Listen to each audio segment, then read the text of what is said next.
السلام عليكم ورحمة الله تعالى وبركاته.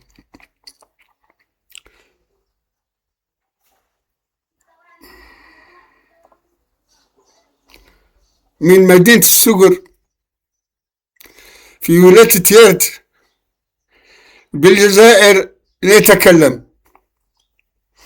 اليوم نتكلم على الانتخابات اللي راها جاية 2 جويلية 2026.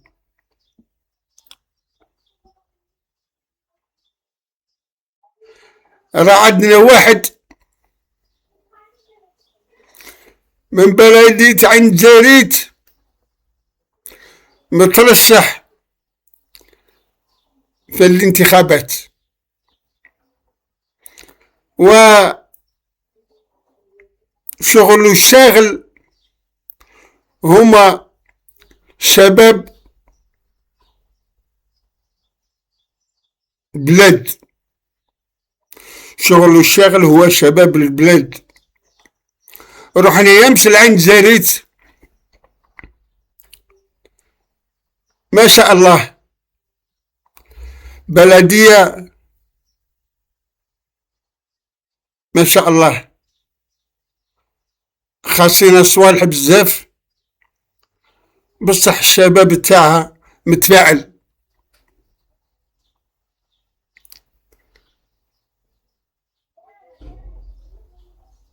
هذا اللي راكم تشوفوا فيه نديرو هنا.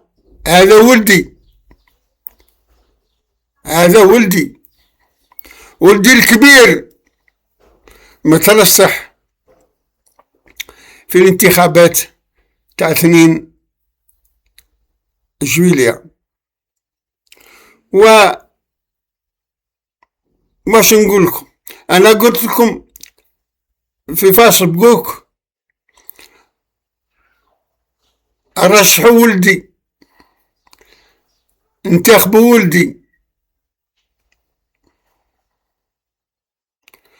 يمس كي رحنا عند زاريت قعدت نشوف الشباب هذاك نتاجوا اللي قراو معاه كلهم كيف كيف، في حالة واحدة، لا خدمة لا صدمة، في حالة واحدة. إذن انتخبوه إن شاء الله،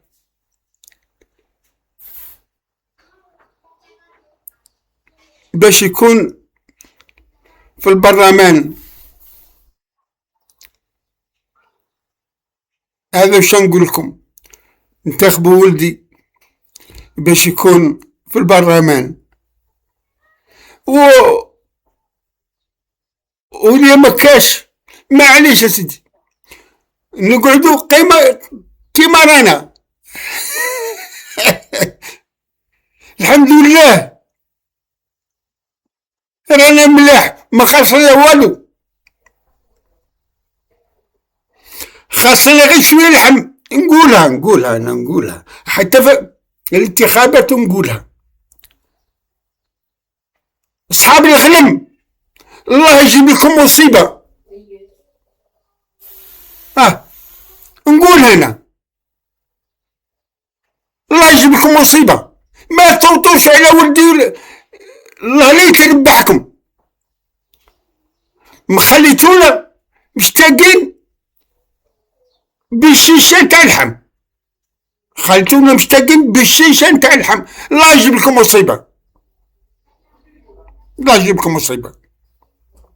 إذن والله نقول لكم، لوت البارحين تحت النوم جيت أنذهب، جاو قالوا لي راه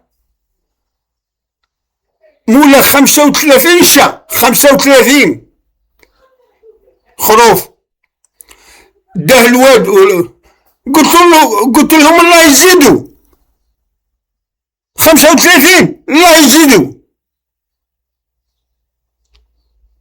مقلين علينا باش يشتري اللحم، والله ما راني ناكلها. والله العظيم انا شخص ولادي لا راه يدخل باش يشري الدار. ما عندناش، احنا قليلين، ما عندناش ما عندناش. وحاجة واحدة أخرى أنا سمعتها ثاني نقولها لكم. آه الكباش اللي جابوهم من رومانيا ومن اسبانيا، يا جابوا كبشات، حرام عليهم، حرام عليهم اللي جابوا آه الكباش، آه آه كبشات جابوهم رافدين الحمل. وهذوك راح نذبحوهم احنا في الجزائر، حرام. وأنا سمعنا باللي السيد رئيس الجمهورية راح يحقق في الأمر. علاش؟ يحب يقول هما ياكلوا اللحم، هما ياكلوا الحكام هاو شكون الحكام يديروا اللي يطلع لهم. احنا حتى ودنا ما يخليش يفوت. محسوب رانا طامعين محمد يفوتوا، محمد سيدهم، محمد قندوز سيدهم لا فات يفوت، واللي داروا عليه الفيتو ما يفوتش بصح، يقعد تراس ونص. محمد قدوز ود العيد تاع نزاريت. والسلام عليكم ورحمة الله تعالى وبركاته.